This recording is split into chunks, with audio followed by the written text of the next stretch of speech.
love you. I know. Romance isn't dead. May the force be with you. Or, have you seen my soulmate? I'm Sally. And I'm Raye. Hey, y'all. Welcome back. We are getting started today. And first of all, we need to talk about our polls. Raye, what are you thinking? Are we enjoying our polls? I actually like doing them. I find it's really interesting to see what everyone who is listening or reading the blog posts or everything else is thinking and what they like and what they want to hear about. Yeah, I think so too. So the results of our last poll, we're asking our listeners what our favorite romance genres were, and we thank you if you voted. We found it very enlightening.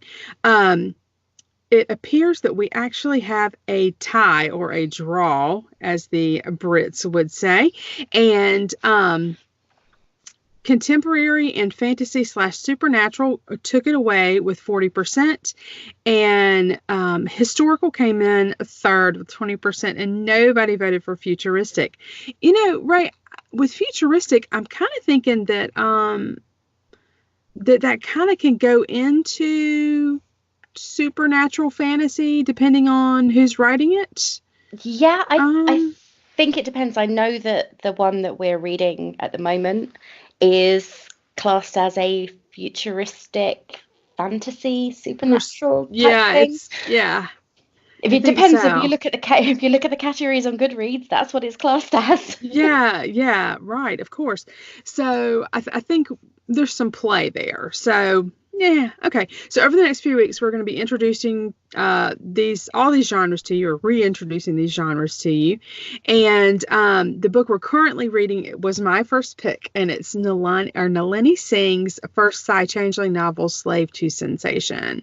And so we've been busy, and by we I mean Raye has been really busy, and she has set up a Goodreads account. So you can find us there and join us and get chatting on the forum over there at Goodreads. You can find the link on our blog if you would like to. And our blog, Raye, what's our blog address? romancenotdead.wordpress.com. Cool. And there'll be an article posted pretty soon today after we've posted the podcast all about today's cast. Surprisingly. Sally's got a job to do. Okay.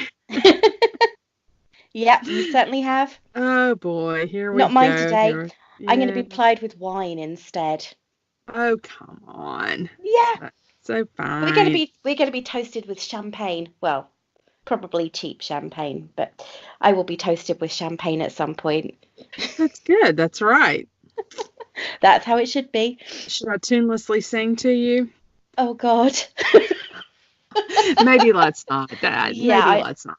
I don't think we need to torture anybody, and I certainly don't need to sing. Okay, well, this week we are talking about something that is super close to Sally's heart. And if you've been following us on Twitter or reading our Twitter posts, you'll have seen that we are talking about the romance of Star Wars. We are just doing the movies, right? Just the movies? Yes. Including the 2 standalones, and we aren't going to go super in depth. There is a very good reason for that, as I haven't seen a Star Wars film since 1983, when I went and saw Return of the Jedi with my dad and my brother and sister at the cinema, and we got kicked out. Yay! My sister didn't like the Ewoks getting killed and was screaming, "They're killing the teddy bears! They're killing the teddy bears!" And please, if you ever listen to this, don't have a go at me over it. So this is where I am literally going to sit back and get educated in the relationships that work or don't in the Star Wars universe. So take it away, Sally. Okay, so I am just going to give a real super quick, I'm just going to do a quick rundown of the couples that we are going to discuss / hit and move on. And the focus is going to be on the couples in the sagas, and that is the Skywalker saga. So episodes 1 through now 9, which is finished, which is wrapped filming, which is a really big deal. But anyway, so in sort of order, we are going to look at Han, or not Han, we're going to look at Padme and Anakin from the prequel trilogy. We are going to look at Han and Kira from the Han Solo movie. We are going to skim by Rogue One, talk about the potential of 2 separate couples in that movie, Cassian and Jyn, and then Baze and Chirrut. And then we're going to talk about Han Leia in the original trilogy, and then we need to talk about Finn Rose of the sequel trilogy, and then we need to talk about Rey and Kylo Ren, which may be the most I say by we, I mean me. We need to talk about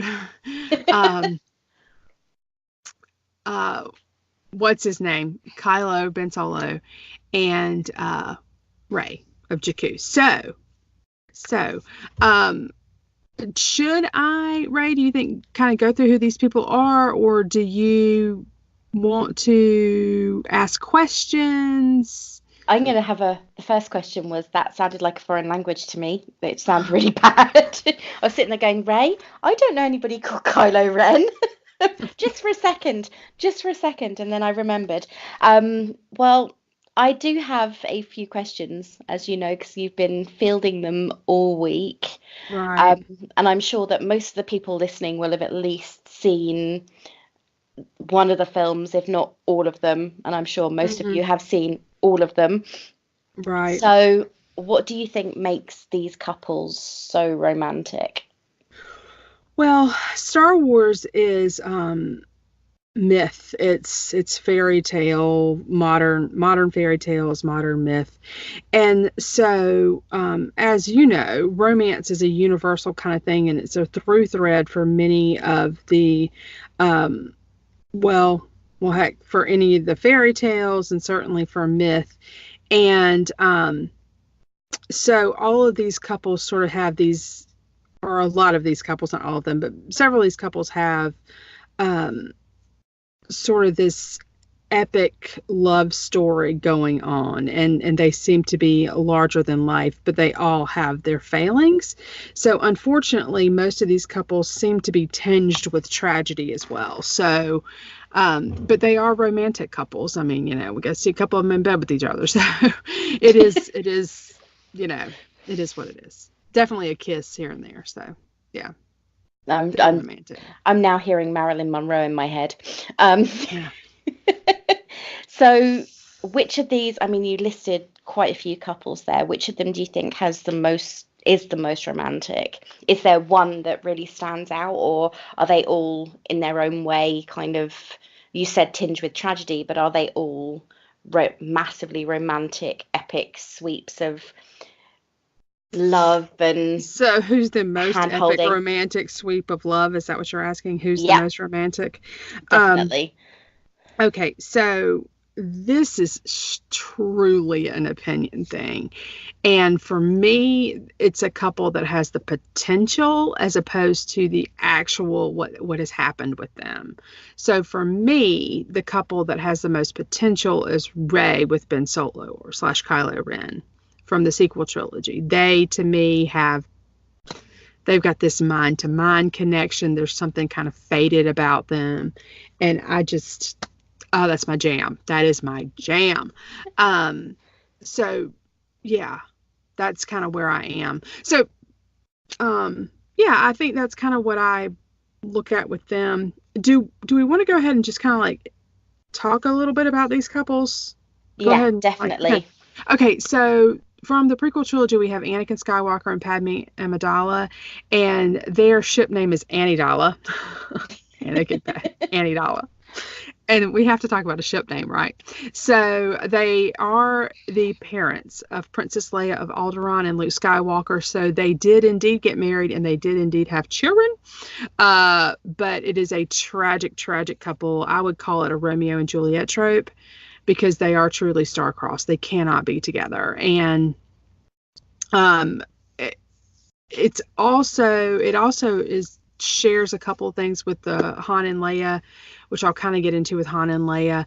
But, he's a Jedi Knight. She's a senator. He was born a slave, and she's a former queen. I mean, these two are from very different social strata.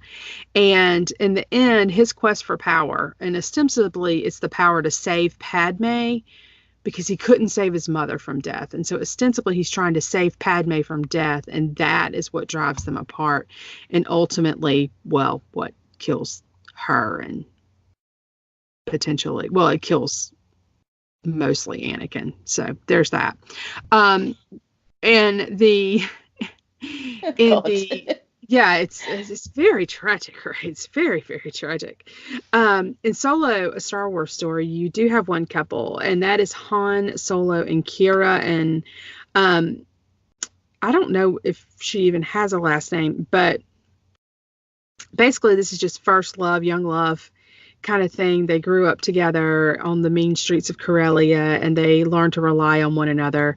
And I've heard them being compared that they work for a criminal, and they are treated kind of like the head boy and head girl of the criminal kids that that work for Lady Proxima. But they break out and they leave Corellia, Han to become an Imperial stormtrooper or mud trooper, and Kira to become an operative for a criminal syndicate called Black Sun, or Crimson Dawn, rather, not Black Sun, Crimson Dawn. So they're not destined to be together, right? They're just not. But it's a sweet little love story, and there's that. In Rogue One, we don't have any canon confirmed couples, so this all falls under fanon. I would say that Jen and Cassian, who are the leads of the movie, I saw something there. Is that useful something, or it could be my hinted shipper at it? goggles? Understand that I pretty firmly have shipper goggles in place at all times. Oh yeah, but who doesn't? I know people. I know people. They don't. They tell me I'm seeing things. Yeah, but this is people who love romance, so we're all going to see shipper goggles, right? We're all going to have them. So. They're those little pink things that are shaped like hearts that we pretend we haven't put in our purses. Yeah, I hope so. Well, let me say this about Jen and Cassian. There are looks, the looks between them, and right as a spoiler for these, right as they're about to die, they hug each other really, really tight, and they die in each other's arms. Oh, nice. Yeah. So there's plenty of room for fanboys and others to say it doesn't exist. They're wrong, but it's fine. It's fine. You can be wrong. It's okay. But I see it there. Chirrut and Baze are they are best friends, and I'm using air quotes, best friends. I can see them. Yeah, no one else can see them, but they are best friends, and I would say that there's an undertone of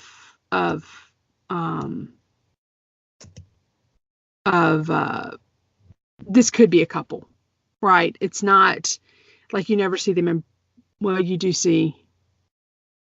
You see Baze like holding Chirrut as he's dying in this like Pieta trope kind of thing going on. I mean, and that's also depending on the context, right? It's also a bridal carry. So Chirrut's dying and he's holding on to him, and then he puts him down and he just like goes nuts with the gun, and then he dies. So. Oh, great. So everyone's dead. No. In Rogue One, everyone that you like and care about dies. every single one. It's complete tragedy. It was not my jam. I mean, it was a good movie, but it was just not my thing. I was going to say, what happened to the Happy Ever After? Because I don't see one yet. There wasn't one. There wasn't one. Rogue One is an incredibly fan servicey movie and then at the end it pulls in Darth Vader and he comes in and he's slashing people in the corridor and all this stuff and all the fanboys are going nuts and kill them all kind of thing, and I'm like, what's wrong with you people? And then you see the plans get out and it ends with a shot of Leia's little ship leaving and of course clarify here that Darth Vader is Anakin, right? Yes, Darth Vader is what becomes of Anakin after Padme dies. So that's the cost of losing your love, is you become a monster that terrorizes the galaxy for 20 something years. Nice. Tragic, yes. But you're saved by the love of your son. So that's not romance, but that is love. So love is important. It's a through theme. All right. And then we get into the original trilogy, and I sort of tongue in cheek wrote a blog post about that where, the prince is too short to be a stormtrooper. No, wait, that's your brother. George Lucas had Luke and Leia become twins. And I think he decided it because he didn't want to introduce a new character late in the game. And so it made for some awkward, you realize that Luke and Leia have actually kissed each other a couple of times. This is a little squicky now. Stuff, but it saved them from introducing a new character. And Han and Leia. So Han Leia is the ship name, and they are the parents of Ben Solo, also known as Kylo Ren. This is sort of the opposites attract thing. It's the princess and the scoundrel. It reminds me a little bit of couples like Flynn Rider and Rapunzel from Tangled, or any other couple where there's a huge social strata difference. And so it's the same in some ways as Anakin and Padme, where there's this huge social difference between the two of them, but love sort of conquers that. Like, who cares? We're going to be together no matter what. And at the end of the original trilogy, you missed this part because you got kicked out, Ray. There's this massive happy ending, dancing Ewoks, happy teddy bears, so on and so forth. Oh, so they don't all die then? Oh, no. Relatively few of them do. And so it's very happy, and it, has the circle ending where it swoops in, if I'm remembering correctly. And, you get the feeling that it's all going to be wonderful forever and ever. Amen. Oh, so they've got the Cinderella bit with the birds flying in, tweet, tweet, tweet with the veil, and happily ever after marriage and children. And well, there's no marriage ceremony, but Han and Leia definitely in the movie together, because Han was actually willing to. He's the last one to find out that Luke and Leia are twins. Like, not only are they siblings, they're twins. And he's the last one to find out. And just earlier in the movie, he has said to her, I'm sure he got off that thing, talking about the Death Star when it blew up. And she said, I know he did. I feel it. And he was like, I won't stand in the way when he gets back. I just, he does that stoic man thing, I won't stand in the way. And she's I'll like, sacrifice my happiness so you can be happy. Yes, exactly.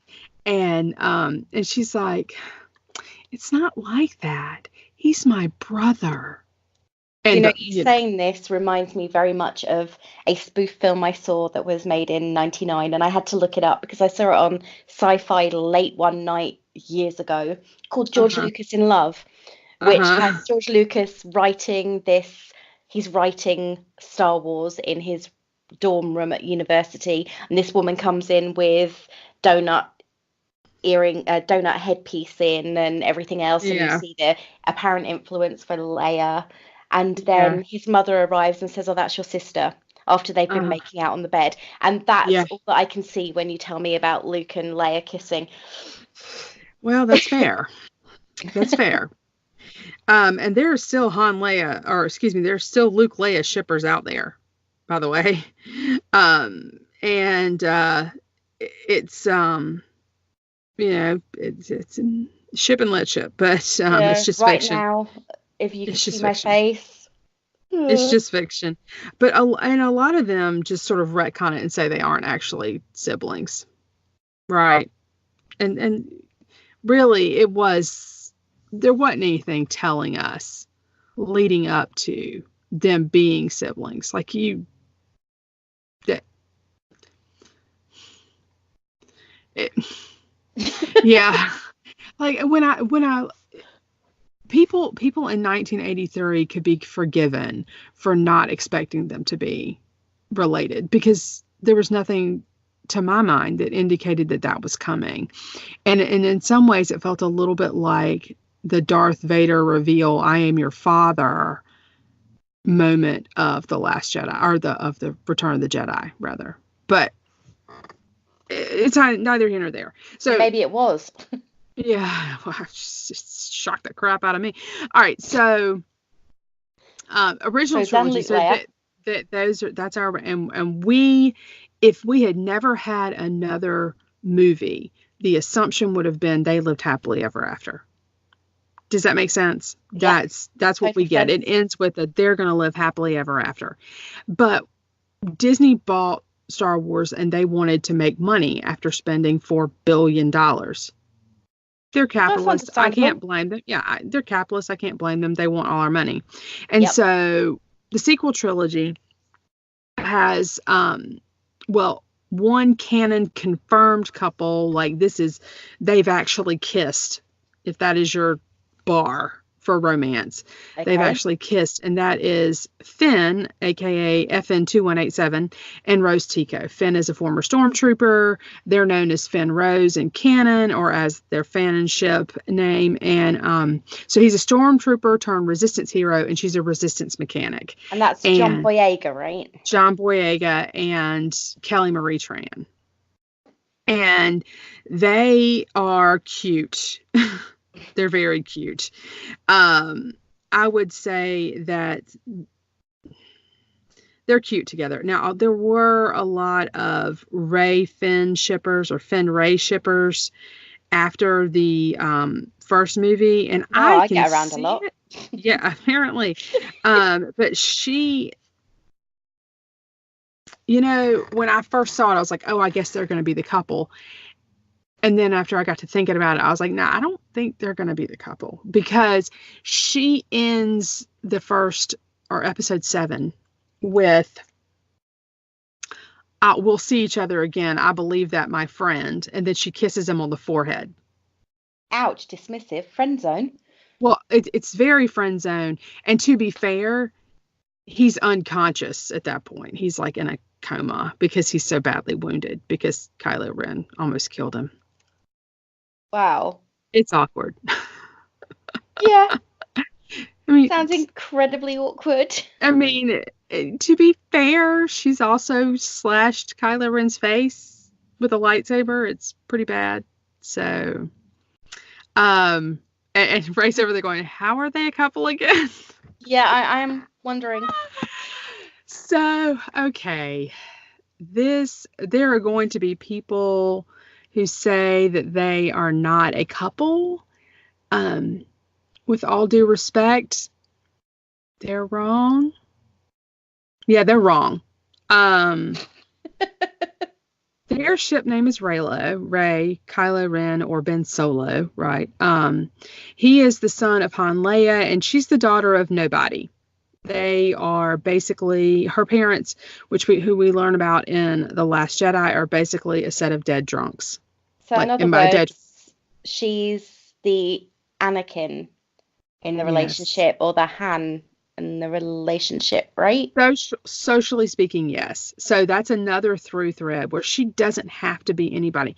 Now, J.J. Abrams could easily retcon this in episode 9. I think that that would be a really bad idea.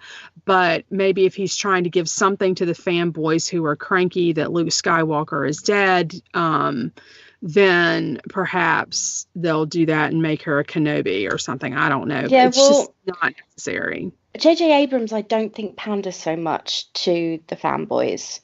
I mean, look at From your mouth to his ears. Star Trek. From your mouth to his ears. But it's finished already, so I don't think my views are going to make any difference. However, I don't think he's going to be the fanboy panderer that, and don't shoot me on this one, J.K. Rowling was in the epilogue of Harry Potter, which I still cannot stand to read. That was wrong. Sorry. Harry, Ginny, Ron, Hermione, wrong, but we'll get there at some point. But as you say, I mean, I hadn't really thought about how much Rey and Ben, I'm going to use his name Ben in this case, I hadn't really thought about how much they are like his parents and grandparents in terms of social strata. Like, I knew it, but I hadn't really just, like, it's the first time I was like, oh, that's true. They are very much of that same thing. But here's the thing about those two. So he captures her. They're enemies. It's like she immediately starts trying to kill him because he's coming up and he's approaching her on a planet called Takodana in a forest. Raye, a forest. You know fairy tale symbolism, right? Mm-hmm. Oh, and yeah. So he's approaching her in a forest. She tries to kill him. He freezes her with the force, like she can't move. And they have this little bit of an interaction where she's just staring at him and he's talking to her basically. And he takes the lightsaber, and you know the lightsaber imagery, right? And oh yeah, that has very many connotations. And he takes the lightsaber and he puts it down, and it's like right beside her shoulder, so you can see the tip of this violent reddy orange lightsaber right extending beside her face. And then he walks then he walks around her, and he's talking to her, and he realizes that she has seen this map that he's looking for. It's about the MacGuffin in the movie, and it's a map to Luke Skywalker. Anyway, so she's seen the map to Luke Skywalker, and so these stormtroopers walk up to him and say, the resistance, we need another group. He said, pull the division out. We have what we need. He waves his hand, and it knocks her out, like it makes her unconscious. And there's no indication that's painful for her, just that she's unconscious. Before she can hit the ground, here, two perfectly well-bodied stormtroopers right here. Before she can hit the ground, he swoops her up in his arms, carries her across the battlefield, up the ramp into his ship. And I should add to you at this point, the stormtroopers are in formation, like right behind them, right? Marching with them. Mm-hmm. He is in all black and she is in this cream white color. And she's got these flowing things that go around her that ostensibly, I guess, would protect her in the sands of Jakku. But it's flowing out like a long dress behind her. I'm sensing Stockholm syndrome. But maybe that's just me. It's not Stockholm syndrome because she's not even awake for this at this point. The rest of it, I'm sensing Stockholm syndrome. But the imagery is a bridal carry. This is a man carrying his bride across a threshold. That's the imagery there. And J.J. Abrams doesn't show us that one time. He shows it to us 4 times. Like, he wants you to see Kylo Ren making himself vulnerable. Because he does, I mean, he can't, he's holding her in his arms, Rey in his arms. So he can't, like, get to his lightsaber or anything like that. He's relying on these stormtroopers who are, like, escorts down a path. Or an aisle. And so anyway, when she wakes up, there's this interrogation scene. And so many people find it squicky and like upsetting, and you know what, I found it really upsetting as well, and it was why I was like, no, there's no way there's no way they're going to be a couple, there's no way. But there was something about the scene that didn't make sense to me. I'm like, something's happening here and I don't understand it. And at the point when I initially saw it, I thought she was a Skywalker. I thought she was Luke's daughter. And so I'm like, these are first cousins. This doesn't make sense. Why are they doing it like this? Because I really thought she was. You thought they were going to pull a Luke Leia almost. But I know that J.J. Abrams doesn't like that. I know he's not going to pull it. But at the same time, I'm like, if she's Luke's daughter, they're first cousins. Ew. And so, but she's not, right? I ignored all the clues that said she wasn't Luke's daughter, if that makes sense. Yeah. Because I was in my head, she had to be connected to him. And so we had that, and then in the scene, he says something really disturbing, which sent a lot of people into like this. They felt like Panic? It was a rape thing. Yeah, they felt like it was a rape thing because he said to her, you know what, I can take whatever I want. And because, I mean, she's bound, you know, she can't move. He never touches her. But when she comes awake, the look on Ray's face, y'all, we ought to post the video. The look on Ray's face. No, we're really not going to post the video. I look like death warmed over. But okay, so when she wakes up, Kylo Ren is literally like squatting down. The look in front of her face. He's squatting down, like he's not on his knees, but that's the height he would be at if he was on his knees. She is bathed in light, and he's just looking at her, like he's just watching her, waiting for her to wake up. And he's just really stalkery in this scene, isn't he? And so yeah, it's very Edward and Bella when he's watching her asleep in her bedroom, which is not at all stalkery or weird. And she still marries him. Well, yes, she does. So anyway, she wakes up and she looks at he's masked, and he made a comment to her, and she said, you know, well, she said something to him about how, of course, she was terrified by being stalked by a creature in a mask. And he takes the mask off and puts it in a stool of ashes, basically.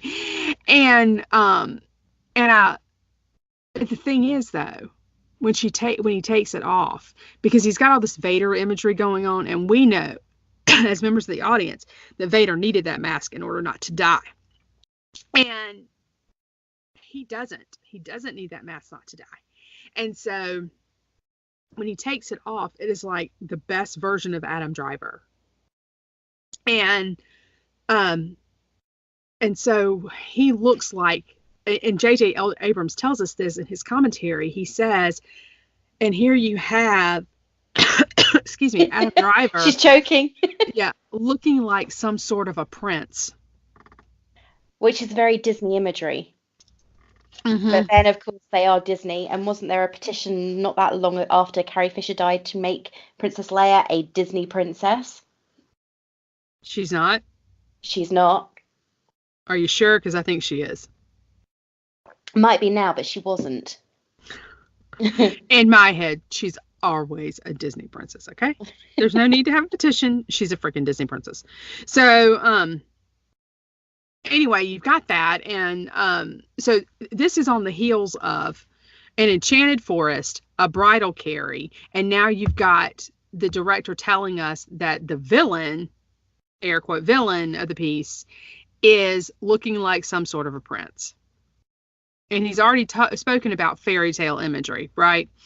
And so he is, one of his things is he can get in your mind and he can make it hurt. And he's actually not trying to make it hurt, and he's supposed to be looking for the map, but instead he's just kind of looking around, and he's like, oh, you're alone, and you see an island, and da da da da, and she's crying because he's like pulling out all these sad memories, and all these sad things that she doesn't like to think about. And then he's like, oh, I gotta get this map, and he backs up, and he still has not touched her yet, and at least not in this interrogation scene.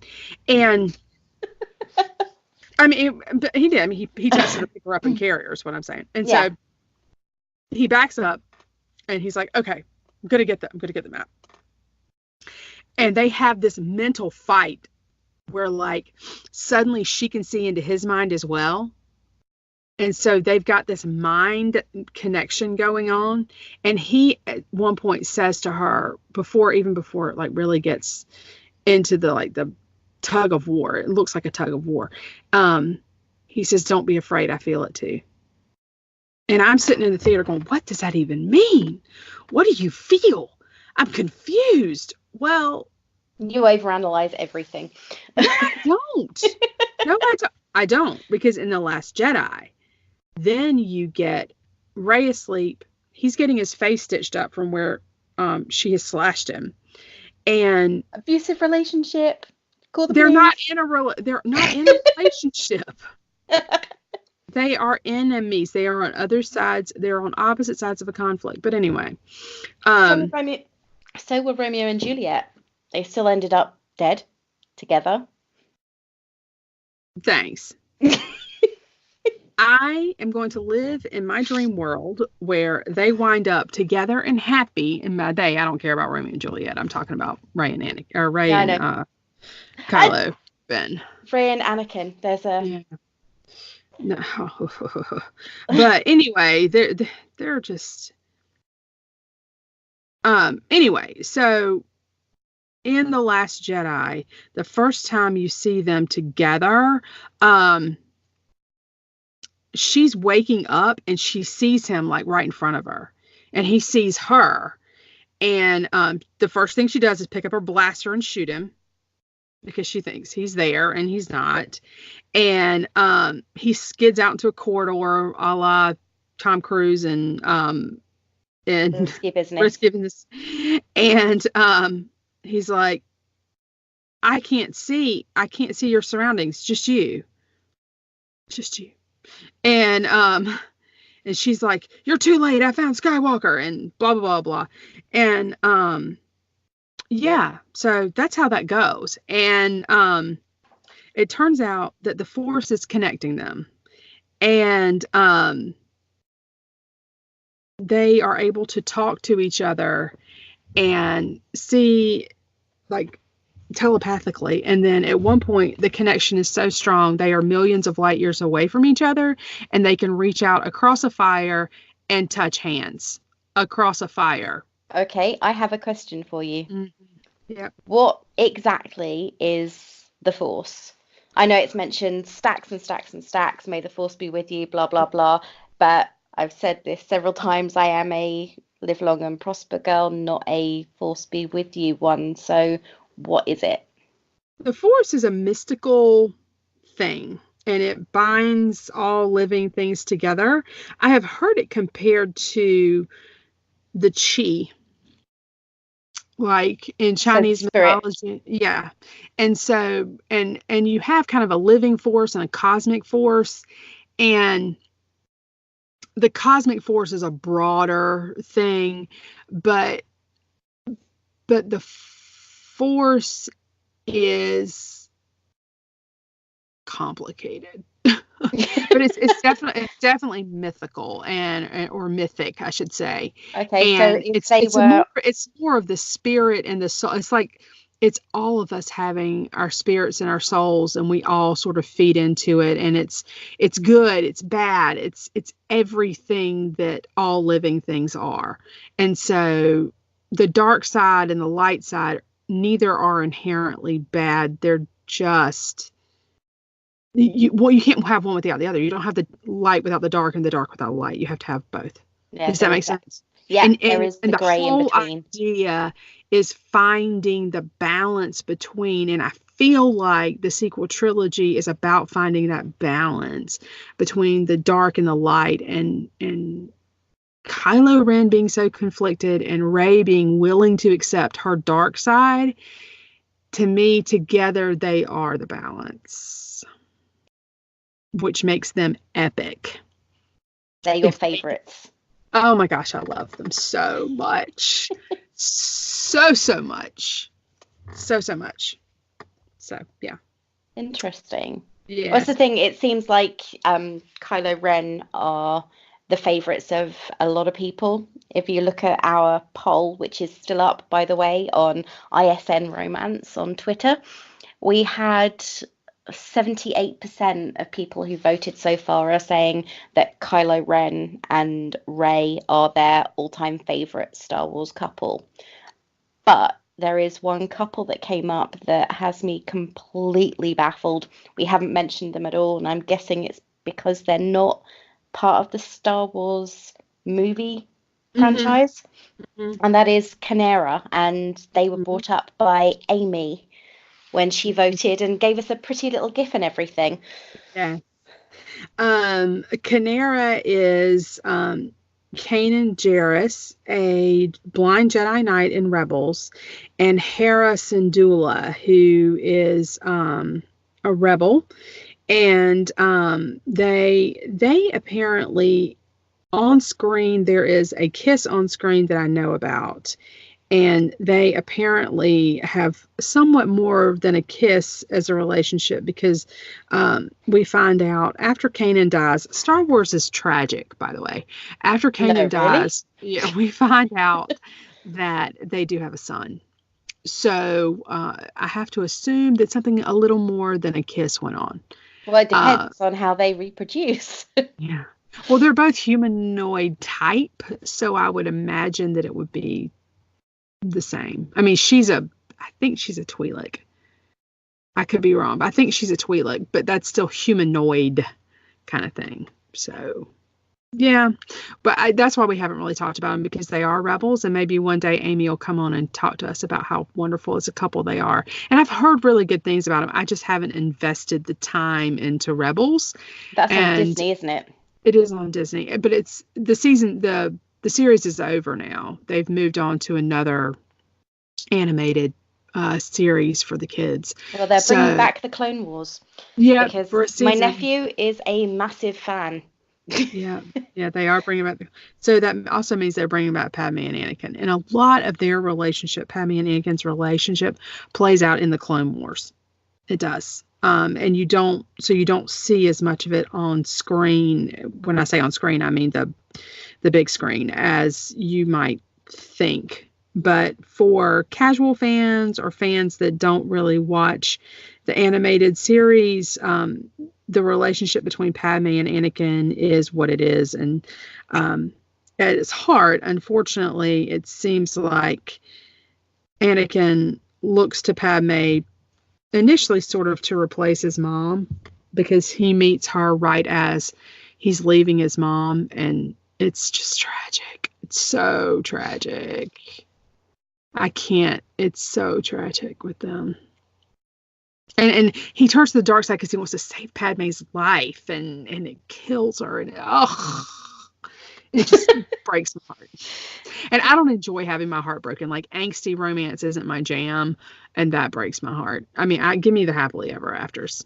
I'm a terrible author because I don't want to make my characters suffer. I want them to be happy.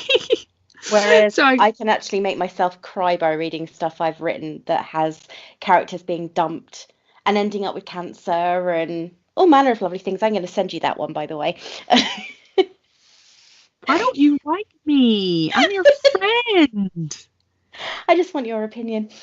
To make sure I have to read what you send me because you wrote it, and you're going to make... Okay, give me your questions. Give me your questions. My questions. I'm confused. I have so many, and you've seen my list of many, many, many questions. Okay. So this is the biggest question, and it's probably the last question that's going to tie in everything. And that is, what is the most romantic moment across all 10 movies? And that's including Solo and Rogue One, and every single tiny little bit that we've had that you talked about. The most romantic moment and why? this goes to, I think, what people feel for the couples, right? And so for me, because Rey and Kylo Ren are my favorite, I would say that moment when they touch hands across the galaxy. I mean, that's pretty epic, right? Yeah. To be able to reach across millions of light years. I didn't describe it properly. I need to just show you the scene, because it starts out with him. She's talking to him and she said, "I've never felt so alone." And he responds with, "You're not alone." And then she said, "Neither are you."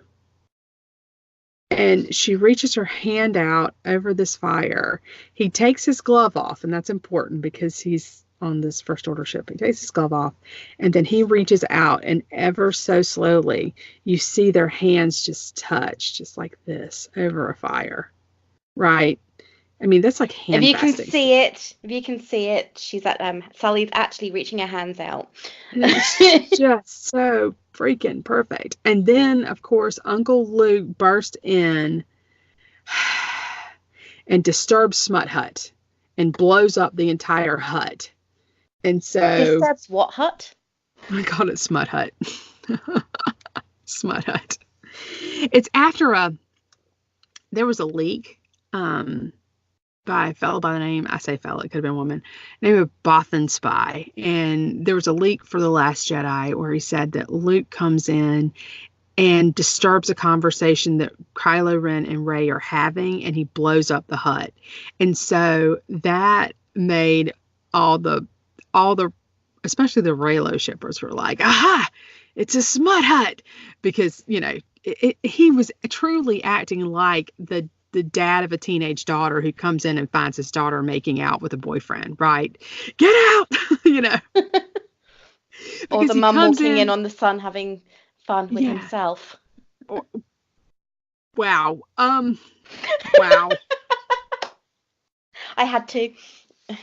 See, ow. Okay, and so, yeah, he walks in and he's like, "No," and he blows up the hut, right?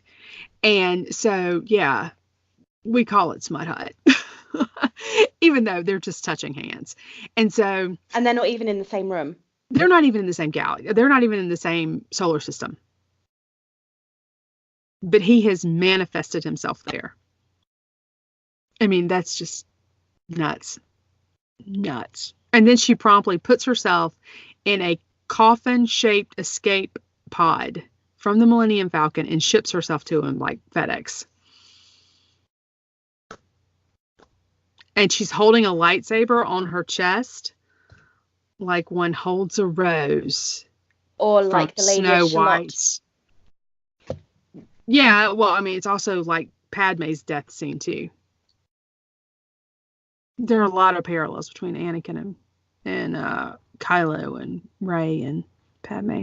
Even though their roles are reversed in social status and strata. Yeah.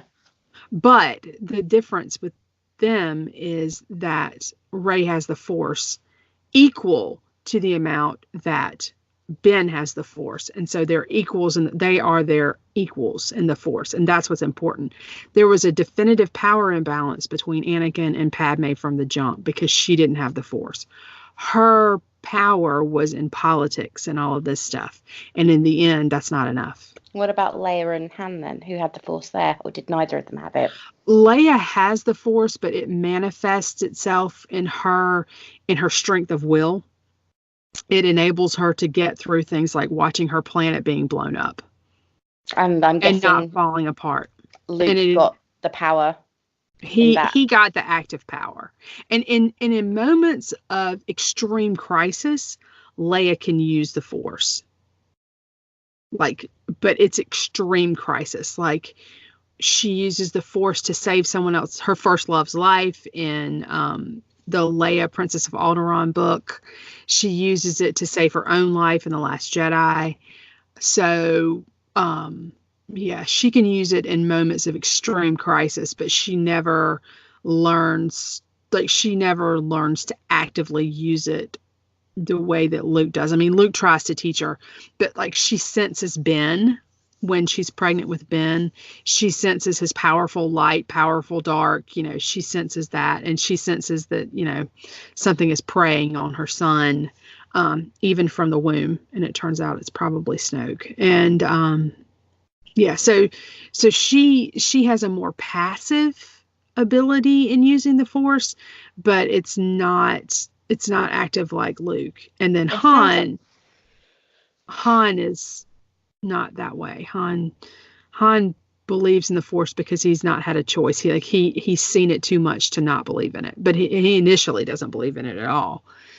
Sounds to me like the time that the films were made dictates almost the role that the woman takes in the relationship.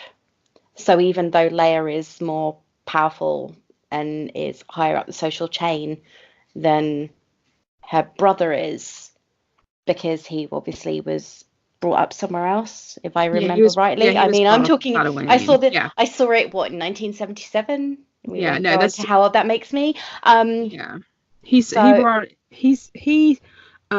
was raised on Tatooine. Yes. Yeah. So even though he is lower down the social chain, even though realistically he shouldn't be because they're both got the same parents, he is the more powerful one. He has the active power, and she has the passive, more feminine power. Whereas now, yes, but two that have an equal power that can be used in the same way, even though one's a man and one's a woman. So it's that in its indirectly is almost like it's a sign of the times. Right, but she's also powerful in terms of politics. Leia and Padme both were politically very powerful. Politically speaking. Well, they were very powerful. We had some quite powerful women in the 70s. Over here, anyway, as we had Margaret Thatcher. That's true. But George Lucas made a point of saying that in his trilogy that Leia was supposed to be the one who had her shit together. The other two, it's clear they don't. And George Lucas did that on purpose. Which is a good thing. Yeah, that she was almost an auto-rescuing princess. I mean, she did need help. Like, she was locked in a cell. But once they open the door, she's the one who gets him out of there. I mean, granted, it was via a trash compactor, but she gets him out of there. And that's not what Han had really kind of made a mess of things trying to get him out of there. So anyway, it's an interesting kind of thing. And I agree with you that certainly the time does help dictate what the romance looks like. I'm just saying, it kind of is what it is. And it was the 1980s, well, the 70s and 80s. So things were different. It's kind of like we were talking about last week with regard to the covers of novels and how they are received now when they were made, when they were written 20, 30, 40 years ago. It's exactly the same kind of thing. I mean, these films, the original trilogy were made in 77 to 83. That's correct. So that's 41 years ago. It's 42 years ago. Yeah. No, I know. Definitely know. All right. So any other questions? I don't think so. I think we've covered pretty much absolutely everything. Because you say that. Oh, no, we have. Well, I know there's a lot more to cover, but no. We said we weren't going too in depth. That's true. But I think the thing with Rey and Kylo Ren, it's like if you saw it, I think you'd see it, and you know what? There are plenty of people who say, "Oh, Stockholm syndrome," but it's not. I think when you actually watch it on screen, it's not. She ends The Last Jedi by like closing the door and walking away and saying, "Yeah." She doesn't say anything. She just looks disappointed in him and closes the door. And there are plenty of people out there who, "Oh, well, she closed the door. That means the relationship's over." And I'm like, funny thing about doors, they open. I mean, they closed, but they also open. Just throwing that out there, letting you think about. I mean, it's not a burning bridge, Yeah, but even with the burning bridge, you got a rope. Yeah, that's true. But I mean, but what I'm saying is this isn't even that final. You know what I mean? It's Yeah. to me, it's fairly clear this store's going to reopen, and Well, they've got a whole other film. exactly, and the last shot of Kylo Ren in The Last Jedi is of him on his knees, bathed in light, and he's crying as Rey closes the store. Oh, this is your redemption arc thing, isn't it? Well, I mean, how else would you read it? I don't know, but I haven't seen it, so I have no idea. But you see what I'm saying, though? I mean, come on. And it's not my redemption arc. I didn't make the movie. Johnson made the movie. The creators made this. And wasn't he the one that people were really unhappy with? Yeah, like 20% of the fandom, and I'm just not feeling real sympathy for they're like, oh, I'm not my Luke Skywalker, and I'm like, oh, sweet baby Jesus. Everyone else is gone. Yeah, I mean, I was talking to a couple of folks the other day, and I was like, let me tell you how this is exactly in character for Luke Skywalker. And they're like, no, but then he wouldn't have just quit. And I'm thinking to myself, like, I was like, whatever. And then I got to thinking about it, and I was like, Luke Skywalker had never failed before. How do you know that that's not exactly how he would have responded when he failed? People who never fail don't react very well when they do. And so to me, it makes perfect sense for him to have responded the way he did. But these are fanboys who are hashtag not my Luke Skywalker. And I guess they wanted him to just have come out swinging the green lightsaber, killing everybody and calling it a day. And I'm just like, I think y'all are missing the point of Star Wars. But whatever. This is the romantic side of things, remember? Romance. That's true. Happy. And Star Wars is romance, but it very often is tragic romance. And since this is intended to be the final of the Skywalkers, I have to hope and pray that they will find the balance and they will redeem romantic love. Because the last romantic love that we saw on the big screen was Anakin and Padme, which went so desperately wrong. So I'm hoping that they're actually going to redeem romantic love, and it will be glorious. And end with rose petals falling out of the sky and little birds going tweet, tweet, tweet and carrying ribbons. Yes. A la Disney. Yes. Absolutely. That sounds perfect. I could even handle like a 4-shot of them having kids or something. It'd be fine. I'd be totally fine with that. Mm-hmm. Sounds good. Let's do that. Now, Sally's now going to be writing to J.J. Abrams and saying, if you don't end it like this, I'm going to be very unhappy with you. J.J. Abrams don't care what I think. But you know what, though? To me, it's the ending. To me, the ending with Ben Solo redeemed and happy is what makes the most sense. But I'm not a 40-year-old fanboy. I'm a 40-plus-year-old fangirl. I guess that matters. So we'll see. That is true. We shall see. All right. Is there any other question or anything like that you want me to handle? I don't think so. I'm sure that at a later date I can come up with a good few more. Mm-hmm. I have no doubt. You're like, just don't make me watch. Yeah, please. I won't make you watch. Although I think you might enjoy the sequel trilogy better than you did. But again, it's not your jam, so. Give me the Princess Bride any day. Yeah. Princess Bride's pretty romantic. Okay, so I guess that means I need to remind everybody that we are reading Slave to Sensation, which sounds very, very scandalous. Raye, have you started it yet?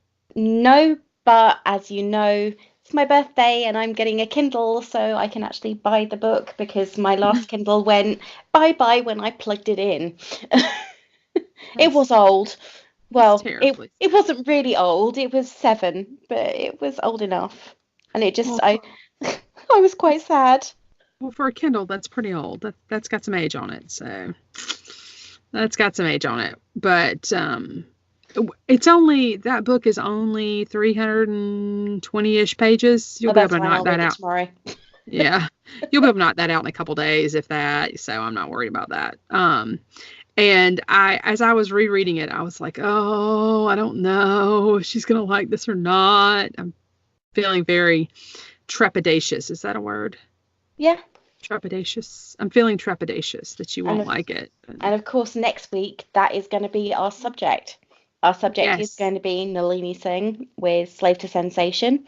So if you haven't read it yet, or you haven't been to our Goodreads page, or you didn't even know about it until just now, we have got a forum on Goodreads. It's all been set up. So if you want to comment on the book we read first, which was Ransom, and put your views down in there, or you want to comment on how you're finding reading or rereading Nalini Singh, or any of her other books for that matter, go ahead, put the comments in there.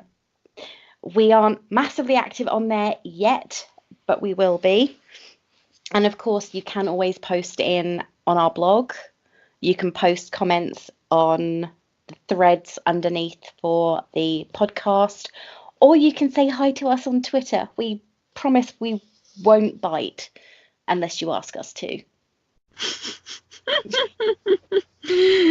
Oh, bless. Okay. Thank you so much for tuning in to Romance Isn't Dead. I am Palmetto Blue on Twitter. If you need me, I'm also Palmetto Blue on Instagram. But it's like, as I said last week, crochet stuff right now. And I do need to, but I will post about the blog. And Raye, just get in touch with you through the Twitter, ISN Romance. Yeah, ISN Romance or on the blog. I am there pretty regularly. Great. All right. Well, we look forward to hearing from our dear listeners. And I would just like to say to you, oh, wait, Raye, what would you like to say to our listeners? I would like to say, keep on searching for your happily ever after. It is out there somewhere, I promise. Perfect. And I would just remind you that romance isn't dead. It's alive and well on our bookshelves. Bye. Bye.